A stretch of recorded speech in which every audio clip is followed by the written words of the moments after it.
Welcome to another edition of Northern Heat, and this week our special guest, Ryan Wilbur. Ryan, you were one of the main organizers in the Défi Nepisiguit this past weekend, and it's a good thing you had it past weekend when it was great weather and not the weather that we had last night. That would have been a bit of a mess, wouldn't it?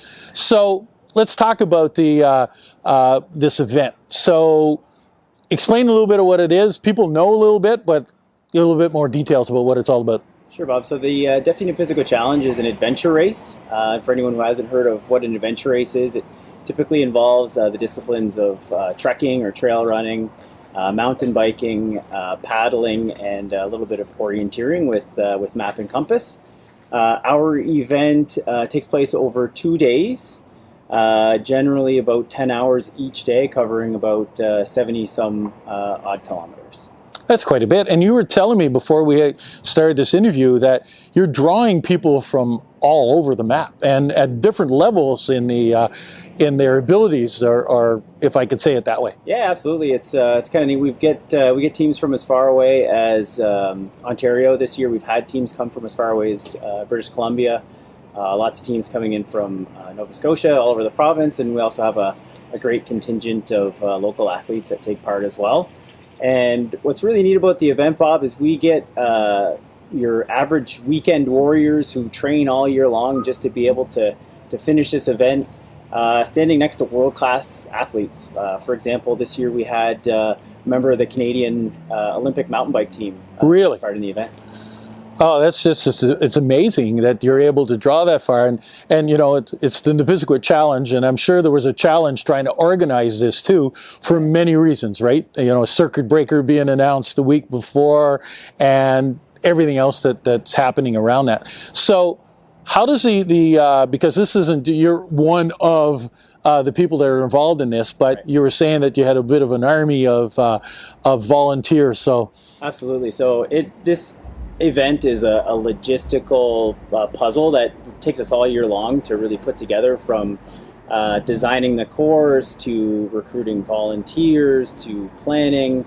But we really could not make this event possible without our volunteers. We have upwards of about 30 volunteers who work for the event, who give us their entire Thanksgiving weekend, sometimes putting in as long as 15-hour days to help with things like moving equipment, first aid, and any other sort of logistical assistance that we need while the event is going on. So it's not just taking people's names and administering the applications, no. It's everything else, from moving bikes to canoes to everything else that's got to be moved from one point to another. Yeah, so with the logistics of this event, it's a fully supported race, which means that the organization looks after moving all of the equipment for the athletes.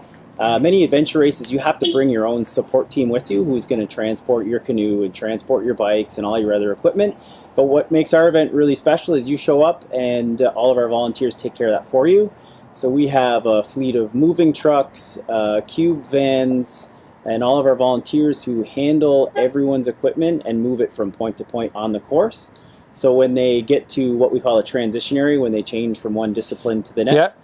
They get there, their bike is laid out, their gear bin with all their equipment is in it. It's just there magically waiting for them when they arrive, which is really neat. And on top of that, there's not just volunteers, there are people that actually volunteer equipment and trucks and so on and so forth. That's sponsored to be part of, yep. of the event. So it's a real community thing. And this year, and that was one of the things that, you know, I asked questions because I know this is your 5th event that you have.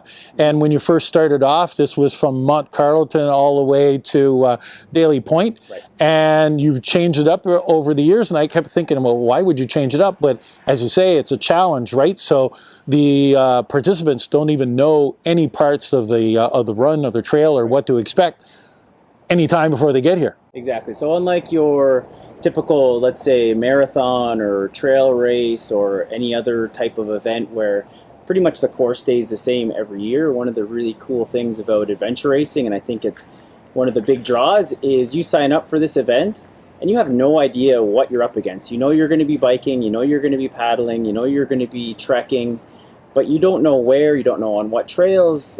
So when you get to the event on the Friday at check-in, you receive a set of maps and something called the road book. And it's only at that point in time that teams who are in the event really discover what it is that they're up against.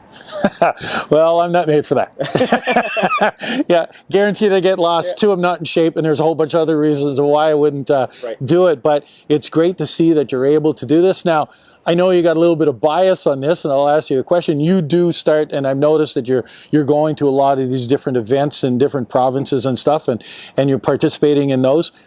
You know, where do you rank this? And like I said, there's a little bit of bias there, but where do you rank it in the kind of challenges? I mean, every event is different. Every organization does things a little bit differently.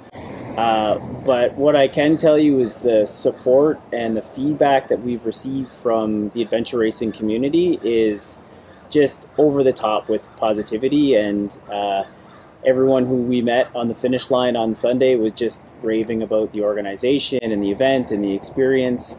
Many people saying that this isn't just a race, that this is a life experience. And when you hear something like that, it's pretty special for us, for sure. Well, that's good. And that, it ties into, our region of calling it Chaleur, because again, it's, wanting the people to come to our area and enjoy the area and participate and getting those reviews and stuff from people. That's good to hear. So my hat's off to you and your organizing committee. You got another one lined up for next year?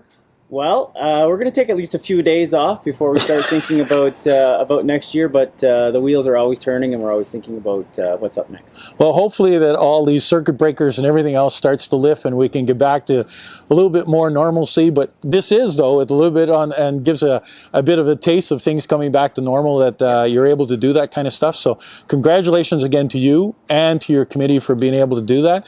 Continue on the good work, and at the same time, you're not just doing an activity for the region, but you're also promoting this across Canada. So by pulling people in and getting people to know what our region's all about. So again, thank you very much. Thank you, Bob. There we are. Another edition of Northern Heat this week, where you hear the stories that haven't been discovered yet.